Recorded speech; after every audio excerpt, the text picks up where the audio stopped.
y'all know what the fuck going on, nigga. It's 2 Hot Pookie. I'm back with another motherfucking video. You feel what I'm saying? Hold on. Before we get into the video, before we do anything, bro, before I talk about anything, bro, y'all already know what to do, bro. Y'all already know what to do. Go ahead. Wait 5 seconds. The like button, too. Don't forget the like button. No. And the share, too. Don't forget to comment something. But look, nigga. Bro, look. Y'all already know what I'm on, bro. Back with another motherfucking reaction video. Hey, 2 in 1 day. Hey, I'm like that, nigga. I'm back with the hood politics. I'm back with it. You feel what I'm saying? Hood politics, nigga. You feel what I'm saying? We gonna watch Lil Feet, Rolling 60s, Crip. You feel what I'm saying? So many blues on me. I'm a rolling. My little brother in the wheelchair but still rolling with me. Tell my son he can't hit the juice. I put my potion in it. But look. Without further ado, my nigga, we gonna get into the video, bro. Y'all know I fuck with hood politics, bro. It's all love to my nigga hood politics, bro. Make sure y'all go fuck with him on YouTube, bro. I ain't taking no credit off of nobody's video, bro, without giving them, you know what I mean, the green light. But make sure y'all go fuck with hood politics, bro. This nigga got a whole bunch of videos, and they interesting as fuck, bro. I swear to God on my granny. Do this shit all the time. But without further ado, we're gonna get into the motherfucking video.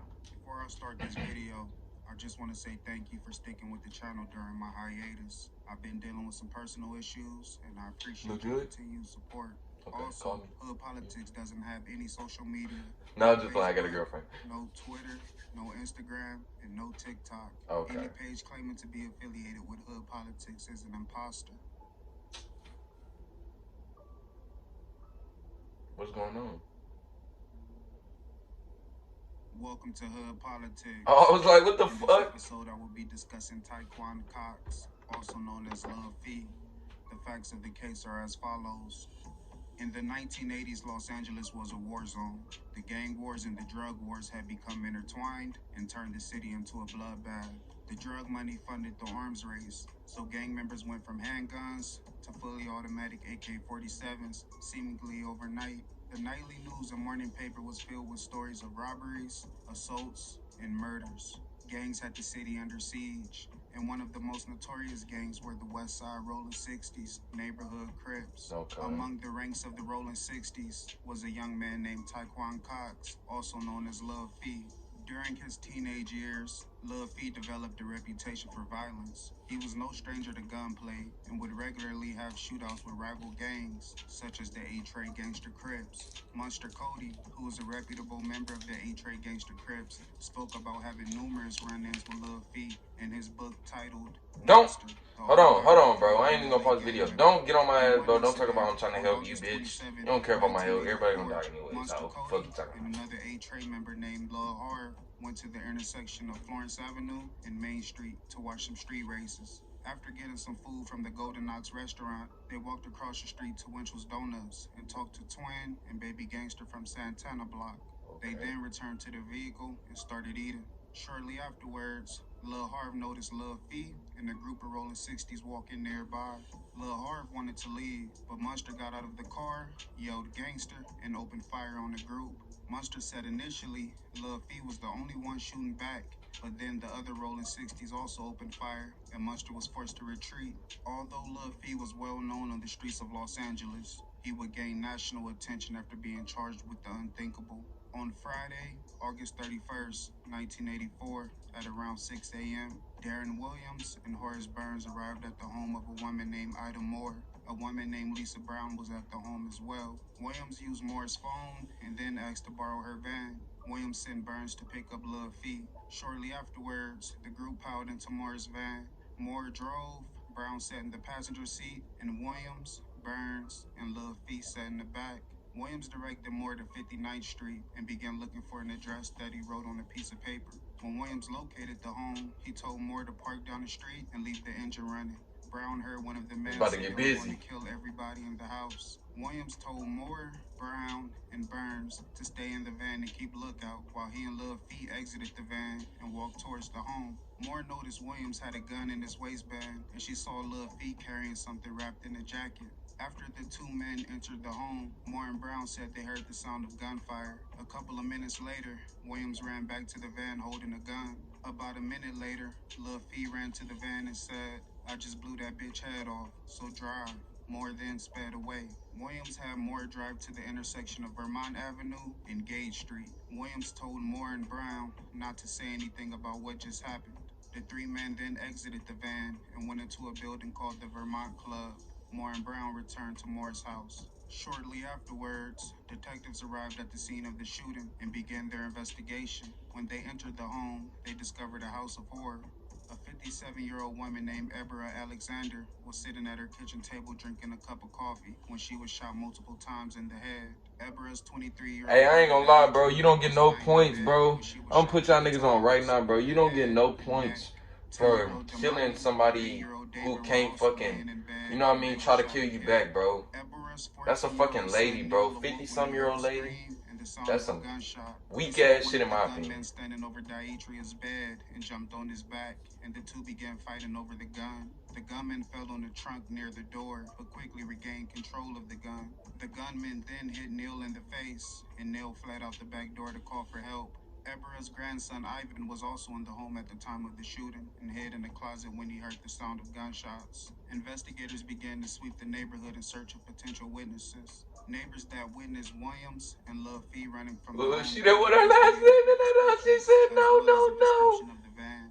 Investigators discovered the victims were the family of an NFL player named Kermit Alexander. Ebra was Never Kermit's heard of her. mother, Dietria was Kermit's sister, and Damani and Damon were Kermit's nephews. A short while later, That's sad, Williams bro. called Moore's house and asked Brown to drive his car to the Vermont Club. While on the way, Brown picked up Lil Fee from a nearby gas station. After arriving at the Vermont Club, Brown witnessed someone hand Lil Fee the same rifle that she saw him carrying earlier that morning. Lil Fee put the rifle in the trunk of the car. Brown then drove Lil Fee to 10th Avenue and watched him take the rifle out of the trunk and take it into an apartment building.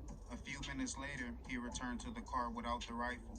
Around 10 a.m. that same morning, Moore and Brown met with Williams at the home of a mutual friend. The women witnessed Williams remove new clothes from a shopping bag.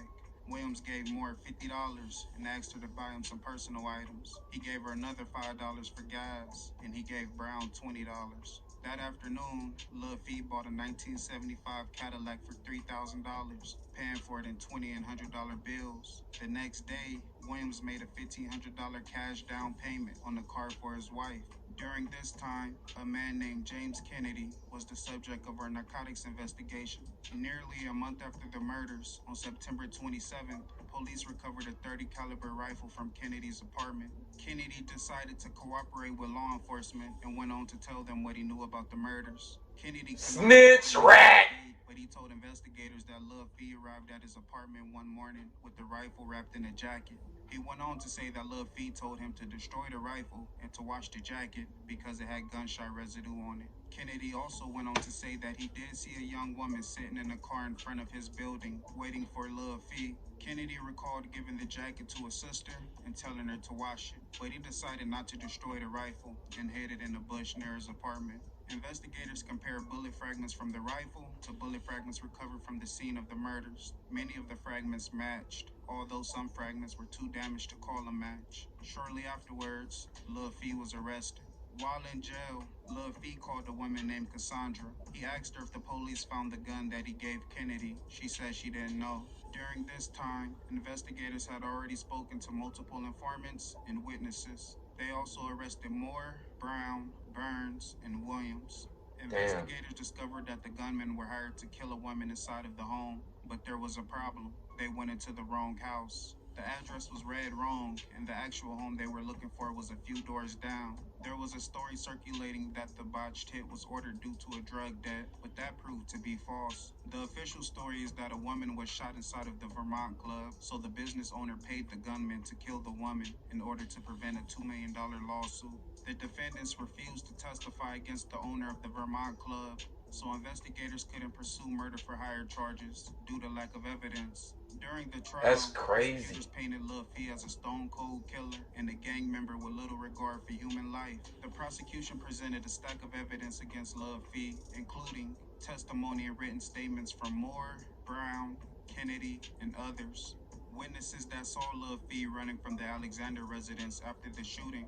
Ballistics testing, which found that the bullet fragments found at the scene of the murders came from the same .30 caliber rifle that Lil Fee gave Kennedy. Other evidence included a lifted palm print from a trunk located in a room where the younger victims had been sleeping.